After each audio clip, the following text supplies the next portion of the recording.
Du coup aujourd'hui, donc on va visiter le Normandie Victory Museum qui se situe à Catz et donc qui retrace la bataille des qui est une période de l'histoire qui n'est pas forcément connue de tous. Donc c'est parti. Bonjour Monsieur Fissot. Bonjour. Alors vous êtes professeur d'histoire au lycée Sivard de Beaulieu. Depuis plus d'une vingtaine d'années. Vous travaillez au Normandie Victory Museum. Alors j'y travaille, c'est plutôt ma passion quoi, parce qu'en fait moi je suis un des fondateurs, hein, donc on est 3 fondateurs derrière le musée. Christophe Bossir qui est le propriétaire des murs, qui est également propriétaire des véhicules et puis qui s'implique beaucoup dans le musée. Nicolas Bellet qui lui est expert comptable sur Granville. Et puis moi, donc on est tous les 3, donc 2 collectionneurs et un passionné en même temps, et on a monté cette aventure en 2017. C'est quoi le Normandie Victory Museum? Déjà, si on prend simplement le nom en lui-même, c'est un musée qui va finalement emmener le visiteur depuis les combats de Normandie jusqu'à la victoire, en gros. C'est-à-dire qu'on va balayer donc toutes les opérations de l'été 1944, donc ce qu'on appelle la bataille des Haies, ce qui est souvent d'ailleurs oublié, occulté dans beaucoup d'ouvrages, de documentaires, etc. Beaucoup de gens sont persuadés qu'en fait, le 6 juin, les combats permettent le débarquement, et en gros, le 7 juin, ça y est, tout est libéré. Mais quand on leur dit, oui, mais si vous réfléchissez un peu, Paris ne tombe que le 25 août, entre deux, forcément, il y a eu 2 mois et demi de combats. Alors, qu'est-ce que c'est que ces combats-là? C'est ce qu'on essaye de raconter dans le musée. Apparemment, le musée propose diverses activités. Oui, alors en dehors donc, de la découverte des faits historiques, donc on propose par exemple un parcours du combattant qui est identique à celui qu'on avait sur les bases d'entraînement américaines en Angleterre en 1943. On propose également un parcours dans un blindé. Ensuite, on a différentes expositions temporaires qui tournent aussi dans le hall d'entrée du musée. On a également plusieurs pôles de réalité virtuelle. Et on a également à disposition de grandes salles de conférences qui peuvent être utilisées pour toutes sortes de réunions, toutes sortes d'événements. Oh yeah. Non mais du coup c'est top parce que dans ce musée là aussi vous pouvez tester les armes. Même sans être connaisseur d'armes, hein, vous pouvez toucher les armes. Donc c'est pas mal.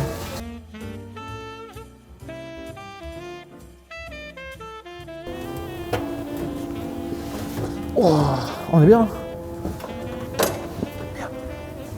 Comment on démarre? Voilà, donc là c'est le petit bijou de famille. Et puis voilà, on est bien là. Là on est bien. Là on est tranquille.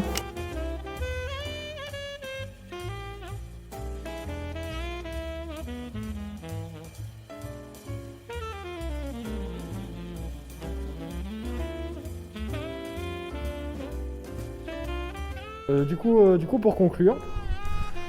Pour conclure, venez tous au Normandie Victory Museum, un musée où vous découvrirez l'histoire de notre région de façon originale, et puis vous apprendrez surtout tout ce que furent les épreuves subies par les combattants et les populations civiles. Les gens, je pense qu'on a tout dit. Et puis venez au Normandie Victory Museum, voilà. Et merci Monsieur Fissot. Pas de problème, et à bientôt sur le site. Et puis à bientôt. Vous pouvez voir enterrement de vie de garçon, là ça va donner là. Là ça va donner. Hein.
Bon les gens, on va aller manger à la brasserie pizzeria qui est juste à côté du Normandie Victory Museum.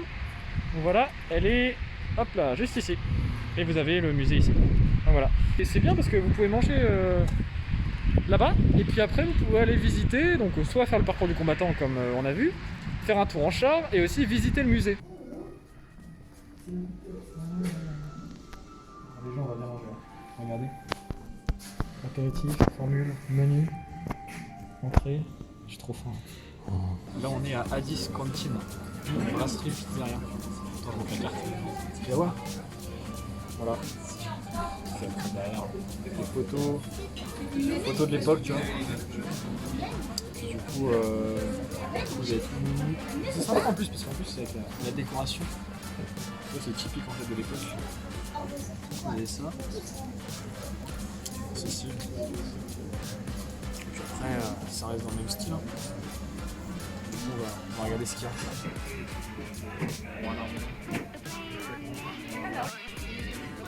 Bon, du coup, les gens regardaient les profiteroles. Et puis Alexis, il a pris une tarte tatin du coup. Voilà, voilà. On va tester. Tartin avec de la vanille. Alors, les gens, c'était ouf. Le Normandie Victory Museum. On a fait plein de choses. On a fait le char. On a vu plutôt le parcours du combattant et on a fait aussi un petit peu. Ensuite, on a mangé à la brasserie pizzeria, au restaurant. Ensuite, on a visité le musée. Donc du coup, c'était un super moment. Et bref, c'était super bien le Normandie Victory Museum et le restaurant. Donc voilà. Donc là, on se dirige vers la Cambe.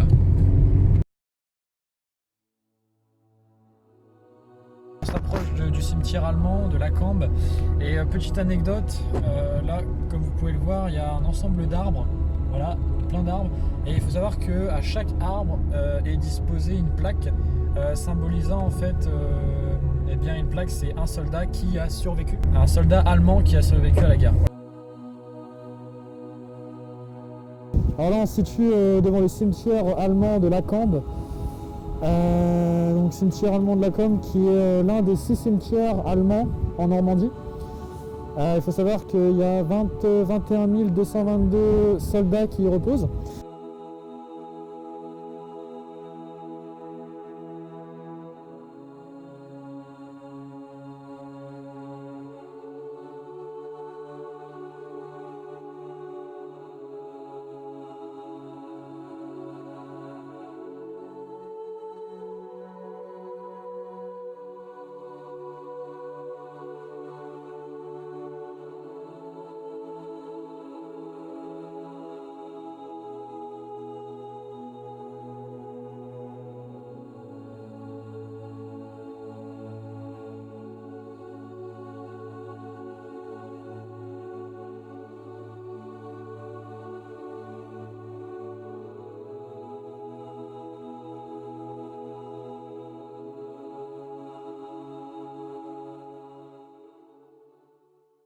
Le drapeau des États-Unis,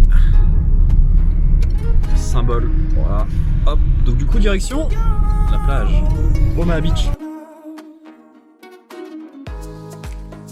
On est arrivé à Omaha Beach, voilà, le drapeau normand les gens, il est où? Il est où? Il est là le drapeau normand. Ah non, attends, il est là le drapeau normand, mais il n'y a pas de vent en fait, il n'y a pas de vent, On le voit. allez.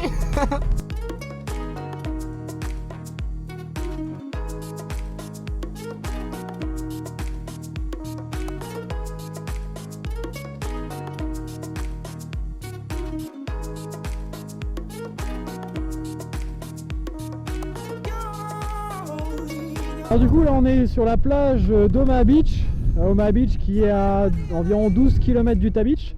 Omaha Beach est connu, on la surnomme la sanglante.